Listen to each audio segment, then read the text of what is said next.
home of the 11th Armored Cavalry Regiment, the Blackhorse, the professional opposing force for maneuver warfare for the US Army. Now, I am slightly biased towards them because I wear a Blackhorse patch on my right shoulder when I'm in OCPs. A little whiles back, I was reached out to by the regimental command team here and said, "Chieftain, would you like to come out and do a few pieces on Blackhorse? Because there might be some misconceptions about the place.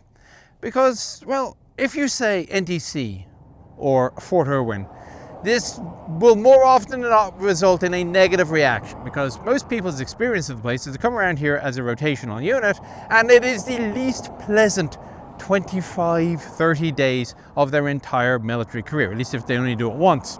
If they re-enlist and come back a few times, they have many unpleasant memories of Fort Irwin. But is the grass not greener on the other side of the hill? So we're now going to take you inside 11th ACR. We've come up the end of a dead straight 9.8 mile road into the Mojave Desert. And, well, there have been other videos to say this is taking you inside the regiment. Well, yes, but we're really going to take you in. We're going to bring you to talk to the mechanics. We're going to bring you into OSV. We're going to talk to NCOs in this. We're going to find out just what it is to be assigned to 11th ACR as a Blackhorse trooper.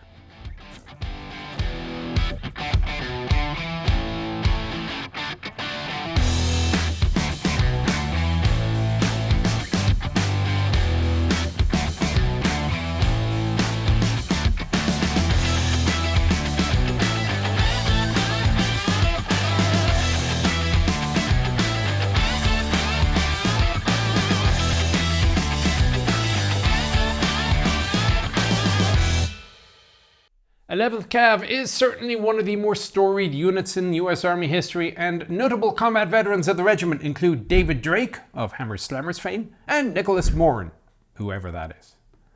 First, a quick bit of history to frame the videos which will follow.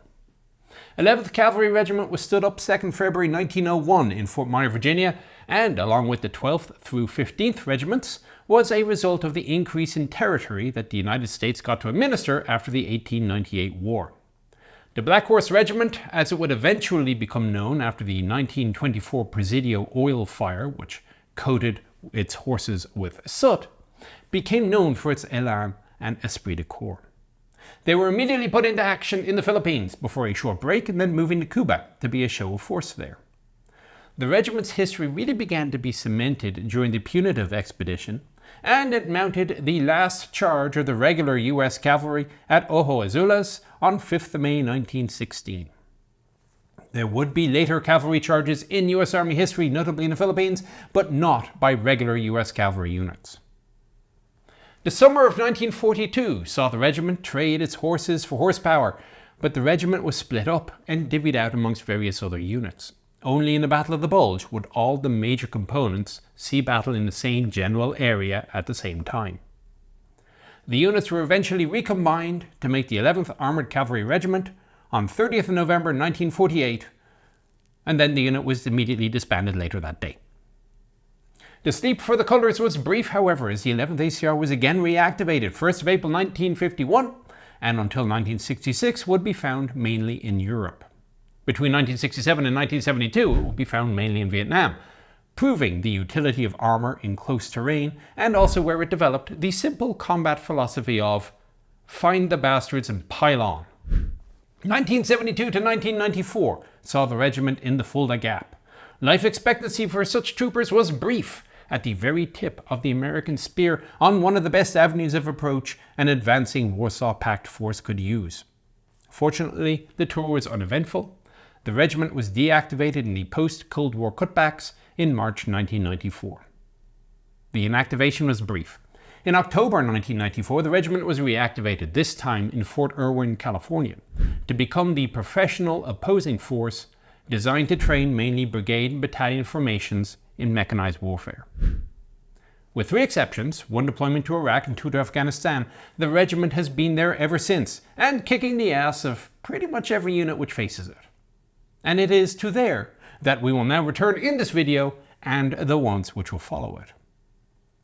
There were few rules of engagement for my trip. I was allowed to go anywhere and talk to anyone. I mean, really. Hey, do you think you could put me into a tank and fight in a battle? I was in an OSVT the next day. Can we talk to your intel folks? Oh, sure, they operate in an unclassified environment. It makes it simple. Can you recover a tank for me? We'll get the M88 crews out for a demonstration. And so on. The following videos have obviously been reviewed by the regiment before release for operational security purposes. But other than that, no limitations were imposed. The idea is quite simply to understand what life is like for anybody who gets or is considering requesting PCS orders to Fort Irwin. Oh, by the way, for the foreigners watching, US Army unit designations are different to those of many other nations. So in the US, a troop is a company-sized formation, a squadron is a battalion-sized organization, and the regiment is akin to brigade-sized. Enjoy! Greetings all! Okay, I am sitting here now. I have been joined by the 70th Colonel of the 11th Armoured Cavalry Regiment, Tim Ferguson. Sir, thank you very much for taking the time out of your day. I know you've been dealing with engagement after engagement. One more non-combat engagement when you have troops in the box is probably not very high on the list of priorities. So firstly, thank you for the time. All the honors to you. Yeah, it's good to be here with you. So 1990s, we move to NTC, and the role of the Blackhorse today is to be the bad guys. Oh, yeah, we consider ourselves the good guys, but yeah, no, we were asked to. We brought the regiment here for a reason, and they brought the regiment here they needed an organization that was going to provide a threat that was going to give brigades and other units that were coming here to train the absolute worst fight that they could have, because we had seen over history if we're not prepared, you're always going to suffer casualties in war. But if we're not prepared, we're going to unnecessarily suffer casualties because we're learning in that first fight. And so the idea was we're going to learn here in the desert, and we need an organization that is going to test and put those units right up to their limits and never back down. And the Blackhorse is exactly the right unit to do that. So when you were selected and you were giving your initial counseling by your superior, what was your task, shall we say? To prepare those units that come here on rotation to be able to fight and win in the first fight of the next war, in summary, and to make it the absolute hardest day in the desert. Much like anything, the more you sweat in peace, is the less you're going to bleed in war. That kind of mantra. We make it as close to, and if not more difficult sometimes, than it would be in true combat, short of the rounds actually going both directions, and that's going to put in people's minds that they can operate in that environment. They can figure things out. Challenge them in every domain. Just make it painful for them, because it's going to save them in the end. As it happened, we visited during a rotation, so we were able to drive around, annoy people who probably had more pressing problems of fighting a battle, and see if everybody in the regiment was taking his philosophy to heart. We met up with one of the Up 4 Brigade tactical groups at a CAR, a combined arms rehearsal. The CAR, commonly known as a CAR, comes sometime after the order has been issued and is a walkthrough of the planned battle, which serves two main purposes. Firstly, to ensure that everyone is aware of what everyone else is doing at the time that they are conducting their own activities. Also, to identify any friction points or concerns, which would be preferably resolved before the fighting starts rather than during the battle. The man in charge of this operation, given all the orders, is our brigade commander, Lieutenant Colonel Farrell, fetchingly attired, I should say, in the Up 4 uniform.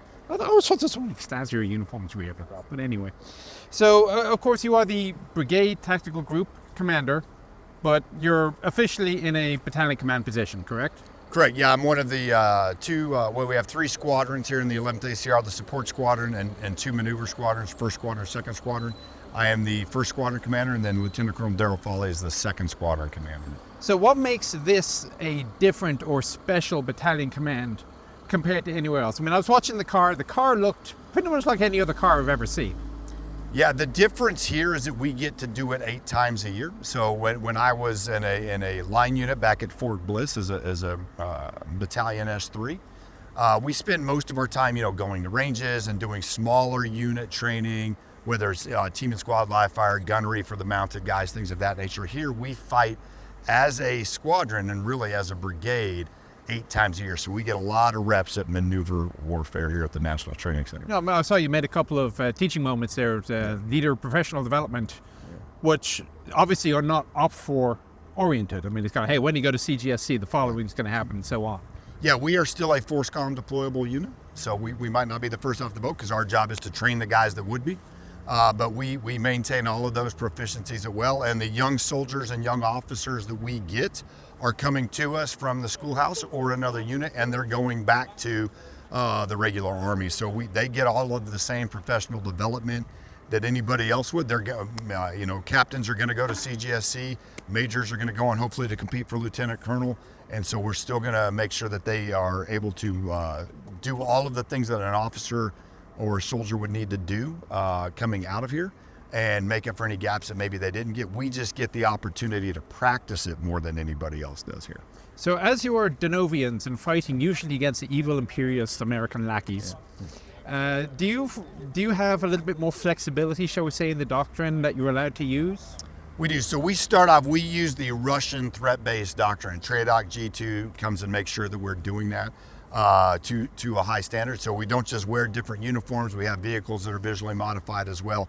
But once you get inside the vehicle, it is an American vehicle, American radio. So you're getting positive reps on those things. But in terms of my rules of engagement, that's really where I have the most flexibility. So, there are things, the American Army typically is not going to fire into civilian population centers. I am free to do that. The American Army is not going to shoot unobserved fires. I am free to do that. There are things that I can expand my rule of engagement. Generally, I am limited by what would Vladimir Putin do. Which is not much. There isn't much that he wouldn't do, and so those are things. My rules of engagement are much more lax than the American Army in there as well. But in terms of doctrinally how we fight, we use Russian threat-based doctrine. And in terms of what the soldiers are doing at the company and below level, they're still doing American troop leading procedures, using American commo, using American vehicles, using American systems, and just getting really good at it because they get so many reps out here. Fort Irwin, of course, is open desert. Lots of room to maneuver, but that's not to say that there aren't places to hide or areas which are difficult terrain for vehicles, especially if it has recently rained. There are other training centres in the Army system. Light infantry brigades, for example, will doubtless be familiar with Fort Johnson, formerly known as Fort Polk. But if you want to move brigades and more around in free-wheeling battle, you need a place like Irwin, where its playing area, known as the box, is somewhere around 60 kilometres by 40. Traditionally, units would train in what was known as the HIC fight, HIC, High Intensity Conflict. When the War on Terror kicked off, the mission set changed to become a dry run for the counterinsurgency deployments that units were about to undertake. By the 2010s, however, in order to prevent atrophy of the conventional warfighting capability, what was become known as hybrid fights became the standard rotation. A bit of high intensity, followed by a bit of counterinsurgency. Today, the NTC rotations have returned closer to its roots in what is now called Large-Scale Combat Operations, LSCO. Where this differs from the old HIC is that the fight today incorporates all domains and technologies, from Twitter wars affecting population perceptions through electronic warfare battles and cyber attacks, to criminal gangs attempting to take advantage of the chaos of a war. Even the drone swarms can be replicated, with the drones having little itty-bitty mile sensors on them, so they can be shot down by an eagle-eyed marksman with a rifle. Troopers can be assigned various roles, going from conventional forces through to being insurgents, or even just role-playing various combatant or non-combatant personalities which might be found in a battle area. The weather itself can vary. Yes, it gets hot. Very hot. Death Valley is less than 100 miles away. But as you can see from the attire of the troopers in the videos, it can get pretty miserable in the winter as well. My first experience of NTC was waking up in the back deck of a tank in January, unzipping the sleeping bag, sitting up and going, "Holy crap!" after experiencing the biting wind and then zipping back up again and going back down. But the important bit, and you'll hear this again and again in the course of this series of videos, is that the Blackhorse troopers practice fighting a war every few weeks. They get good at it, before cycling back out to other units. Of course, fighting over rocks and sand is all very well, it happens. But one cannot avoid population centres. More and more of the world's population is in cities, and they have become centres of infrastructure, be it transport, communications, or utilities. Fighting in cities has historically been one of the great drains of manpower, and as a result, units also need to be able to fight for them. There are, as a result, a number of urban areas, some of which are quite complex, to be found in the box, which have to be cleared, building by building, room by room, at the surface, supersurface, and subsurface levels. You know, when I was here as a lieutenant, it was clean desert. The terrain was all the same, but it was clean desert. And then since we've now integrated in over the last decades, the urban center, because we know that there's going to be urban fights. So you have a variety of towns out there. We have a town with over 700 buildings in it here. It's one of we call it it's in the scenario, it's like the provincial capital. And then there's a number of other towns that units are going to have to contend with. And so that puts a different dynamic on it as well. They have to be prepared for, I've got all this large maneuver space, and now I'm into an urban fight, and how does that change, the battlefield geometry? How do I adjust? Combatants in the Yep, and there's people in there, there's civilians, there's criminal organizations, there's still an irregular force, because we've transitioned towards what we're describing as large-scale combat operations. We realized that those other elements that we were focused on in terms of counterinsurgency and some of those other aspects, they're not going away. They're going to be present on that future battlefield in some shape or fashion. And so again, we continue to represent those to give them those dilemmas. The urban areas are just the most obvious change to the people who last visited the box 2 decades ago. However, as the mission of 11th ACR is to be as tough, if not tougher, than any enemy a US force may fight, it means that it has to be flexible enough to incorporate anything that either may be thought up or has been shown to be cropping up in battles around the world. Fighting in trenches, for example, may have been considered a thing of the past, but they have certainly proven to be a thing in Ukraine. It just goes to show that what is old is new again, and doubtless units have been dusting off old manuals on the subject. Of course, what is new is also new, and as mentioned, so drones varying from high-end military grade to commercial quadcopters can also be found roaming the airspace over the battlefield. There are various ways to deal with them, but deal with them the rotational units must. Anything the Blackhorse can do to unsettle the rotational units, they will try. From life-size decoys to deliberately causing civilian casualties, they will throw whatever wrenches they can into rotational calculations. Also making life difficult are the rules enforced by the ops group. Casualties of men and equipment need to be removed, and the processes for replacements exercised. And of course, as the units are moving around the box, their supply lines get tens of kilometers longer, making them more and more vulnerable to enemy action, and perhaps requiring alternate means. It's all done to ensure that there are fewer surprises for US units when they engage in combat. They'll never be 100% successful, there are always going to be surprises, but regardless, a tour at NTC will inculcate attention to detail and flexibility. As mentioned, these days it's a lot more complicated than just scouts and air observation. The Intel and Fire Cell of the Blackhorse is called Task Force Reaper, and Captain Dryfoot is an intelligence officer working there. A picture was released a couple of years ago of the EM signature of a brigade at NTC, and you could tell very easily where the main line was, where the recon guys were, and so on. Mm-hmm. In the years since, have we gotten better at this? Yeah, absolutely. I think so. I've been here for 2 years, so in the grand scheme of things, it's not a lot of time. However, that amounts to about 20 plus rotations here at the NTC. And in that time, I've seen brigades continue to improve their not only electromagnetic signatures, not improve, I mean reduce, but also their physical signatures. They're getting better at spacing out. They're getting better at extending their lines of communication to make sure that their critical assets are out of reach of collection and out of reach of artillery. And additionally, they're getting better at reducing their signature. If we think about the wars that we've fought in the past, no enemy that we've ever faced has been able to accurately and routinely collect on the electromagnetic spectrum. So those soldiers were accustomed to having 100% keying the mics all the time. They leave all of their systems on, and that's we just can't fight like that anymore. Yeah. So we can attribute Blackhorse's kicking their arses for this reduction in signature. Yeah, lessons in pain. My commanding officer, Colonel Ferguson, who's in charge of the Blackhorse Regiment today, his favorite phrase is that we train Blue 4 by killing Blue 4. They will never learn the lessons that they need to learn before going to war if we don't make it painful for them here.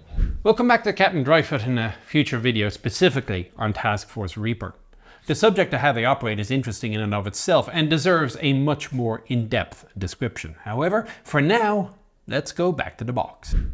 I have found Captain Burke. He is one of the troop commanders. He's got Charlie Troop, 1st Squadron of the 11th ACR. Captain Burke, at some point, there was a moment in time when you opened up your orders and it said, you're going to become a troop commander in the 11th Cav. What was the first thing that went through your mind? Absolute elation. This is contrary to what I think the reputation that Fort Irwin has. I am from California. I own a home in southern Utah, so I was very excited to come here and get the opportunity to get better as a maneuver commander here at the National Training Center. So, I mean, what would you say how is your life different between being a company grade in Bliss versus being a company grade here at Irwin? The fundamental difference is the amount of repetitions that I get to do my actual job as a tank company commander. I get to do it 8 times a year against a thinking, feeling enemy. I get to do it outnumbered, outgunned. I get an opportunity to have enablers that my counterparts are not going to be exposed to. And normally when I fight a level up. I'm a what's called a MIBN commander, a mechanized infantry battalion commander. Here when we are doing our thing. And speaking of enablers, That was one that's of our the so-calls. yeah, that's what one of our Sokals, one of our attack helicopters. My understanding is that one of your colleagues is on the other side Yes. of the divide. Captain Tristan Boots. Do you have, is there a wager going on? Should you meet force on force? Are there a couple of beers or something in the offing for the losing team? The regimental commander has offered a case of beer to any trooper that captures one of the MIBN commanders. So On either side? on either side, and at the time of this recording, 2 cases of beer have been secured. So I'm Both not, against Captain Boots? Nope. In fact, the other way. So I haven't been captured, but Captain Boots. There's a bounty on your head, though. Yes, this is an opportunity. The most deadly soldier that we are going to face is another Blackhorse trooper here in this desert. So it keeps us very sharp. And there's a lot of stuff that we normally accept a little bit of risk on, that we are having to kind of reapply the fundamentals to make sure that somebody who knows all of our habits, tendencies, and tricks can't exploit that against us. He is doing a tremendous job of making our lives very difficult. He's done a whole lot to make sure that this regiment stays sharp for the rest of our rotations throughout this calendar year. And I really pity the rotational units that are going to come through after this, because Well, it's also 1AD is next to them down to shoot. Ready so. First Combat Team. They're going to find out. They will find out. Well, since this is going to come out after this time of recording and after 1AD, we'll put a little sub-note up, I think, that says 1AD won or 1AD lost. Although, in fairness, winning or losing is not the point. It's learning. Mm-hmm. So they're expected to lose, but that's not a bad thing. Mm-hmm. The purpose of the National Training Center is to make sure that our formations, when they make contact with a potential adversary, are as prepared as they can be. The motto of the National Training Center is to win the first battle of the next war. It's something that the regiment takes incredibly seriously. It's something that we try and embody the most lethal force that any of America's treasure, its sons and daughters, may fight, pales in comparison to the savagery of the Blackhorse trooper. Right, and on that happy note, thank you for your time. I'll let you get back to your battle. Absolutely. Thank you. All right, take care. Imagine being part of a force whose job it is to train the army to win the first fight of any future conflict. They wake up every day thinking how they can defeat US Army forces, fighting fair or otherwise, just as any potential adversary will be doing. And then they get to try out their ideas. Being Op 4 is always good fun, I should add, if you haven't tried it. Over the coming few weeks, we are going to learn everything we can about what life is like for the soldiers stationed in Fort Irwin, from the battles in the box to the home front for the families. We're going to look at the technologies and processes being used, and of course, since I'm me, we'll also focus in a little bit on the vehicles which can be found in the regiment, including some 1 horsepower modes of transportation. So, if this seems like something you might be interested in, hit the subscribe button so you won't miss anything. Take care. There are threats out there that are modernizing their tank force, and we've got to be prepared for that. We want to show, the rotational units that come through the toughest fight in the desert every single day.